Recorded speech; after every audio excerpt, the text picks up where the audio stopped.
जब बाबा साहब भीमराव अंबेडकर लंदन से अपनी पढ़ाई पूरी कर बैरिस्टर बनकर आए थे, तब उन्होंने कोर्ट में पहला कदम रखा।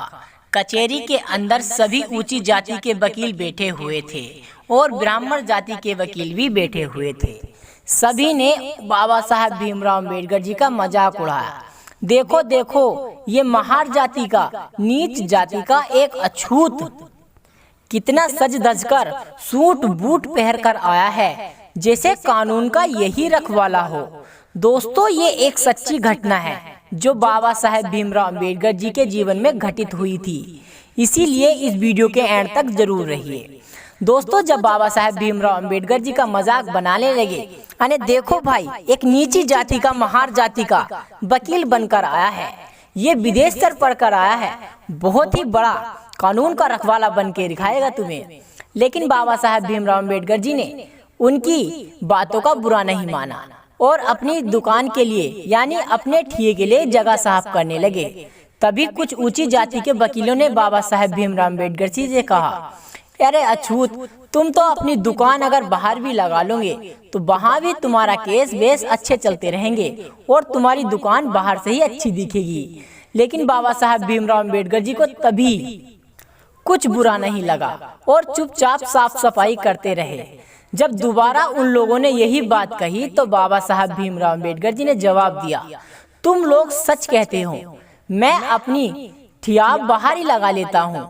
कचहरी के बाहर बाबा साहब ने ठिया लगा लिया। छोटे मोटे केस चलते रहे, उनकी रोजी रोटी का सहारा मिलता रहा। उसी बीच एक सेठ और सेठानी कचहरी के अंदर गए, जिनके बेटे को फांसी की सजा होने वाली थी।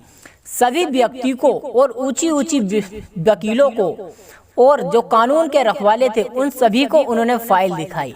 लेकिन सभी लोगों ने फाइल लेते ही केस लेने से मना कर दिया, यानी ये केस हम नहीं लड़ सकते। तभी एक ऊंची जाति के वकील ने कहा, अरे सेठ, तुम्हारा केस वो लड़ेगा जो बाहर बैठा है, महार जाति का व्यक्ति, वो विदेश से पढ़कर आया है, वह बहुत पढ़ा लिखा है और कानून को अच्छी तरह से जानता है। क्योंकि वे बाबा साहब भीमराव अंबेडकर जी के ऊपर टोन कस रहे थे, तो भी सेठ और सेठानी को तो अपने बच्चे को बचाना था। इतनी बात सुनकर सेठ सेठानी कचहरी के अंदर से भागकर आए और बाबा साहब भीमराव अंबेडकर बाहर बैठे थे, तो बाबा साहब भीमराव अंबेडकर जी के चरणों में गिर पड़े और कहने लगे, है बैरिस्टर, मेरे बच्चे को बचा लो, है बाबा साहब, मेरे बच्चे को बचा। उन्हें उठाया और उनसे कहने लगे, ए सेठ और सेठानी, आप मेरे पास क्यों आए हो? मैं तो एक नीची जात का व्यक्ति हूँ, एक अछूत हूँ, भला मैं आपके बेटे को कैसे बचा सकता हूँ? लेकिन सेठ और सेठानी ने बाबा साहब भीमराव अंबेडकर जी का शकल देखी और कहने लगे, नहीं, आप ही हो जो मेरे बच्चे को बचा सकते हो, आप ही मेरे कर्ता धर्ता हो जो मेरी मदद कर सकते हो। तब बाबा साहब भीमराव अंबेडकर उनसे कहने लगते हैं, आपने ये फाइल न जाने कितने ऊंचे ऊंचे व्यक्ति को और कितनी ऊंची जात के वकीलों को दिखाई होगी, जो कानून को अपना रखवाला और खेल समझते हैं, जो कानून को अपनी मुट्ठी में रखते हैं। उनके पास जाओ, वो आपकी मदद करेंगे। लेकिन सेठ और सेठानी कहने लगते हैं, नहीं, जो भी हमारी मदद करेंगे वो केवल आप ही हैं। हे बैरिस्टर, मेरे बच्चे को बचा लो, बचा लो। तब इतना ही कहा उस सेठ ने तो बाबा साहब भीमराव अंबेडकर जी को अपनी माँ की कही बातें याद आने लगी। उनकी माँ ने बचपन में उनसे कहा था, भीमा, जब भी किसी निर्दोष की मदद करनी हो या किसी निर्दोष की जान बचानी हो और तुम्हें झूठ बोलना पड़े तो पीछे मत हटना भीमा, पीछे मत हटना।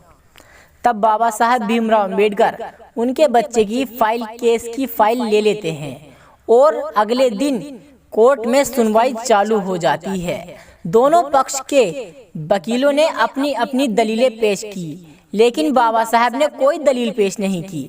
तब जब जज साहब अपना फैसला सुनाने वाले होते हैं, तब वे बाबा साहब भीमराव अंबेडकर की तरफ को कहते हैं और देखते हुए कहने लगते हैं, भीमराव, तुम्हें अपनी सुनवाई में कुछ नहीं कहना? क्या तुम कोई दलीलें पेश नहीं करना चाहते?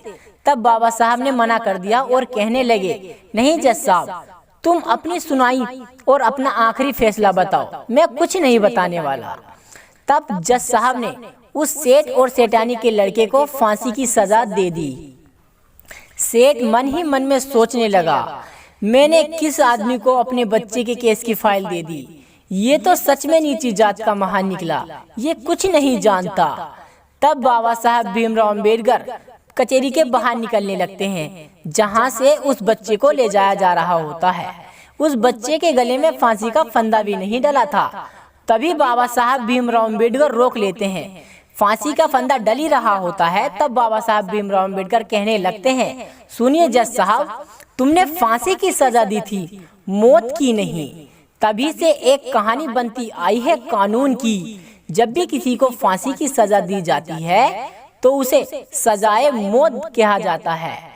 अगर कोई फांसी की सजा देता है तो उसे फांसी नहीं मिलती। इसीलिए संविधान में हर किसी को अपने आप को निर्दोष यानी सबूत को साथ साबित करना होता है। कोई मुजरिम भी हो तो उसे भी एक मौका देता है हमारा भारतीय संविधान।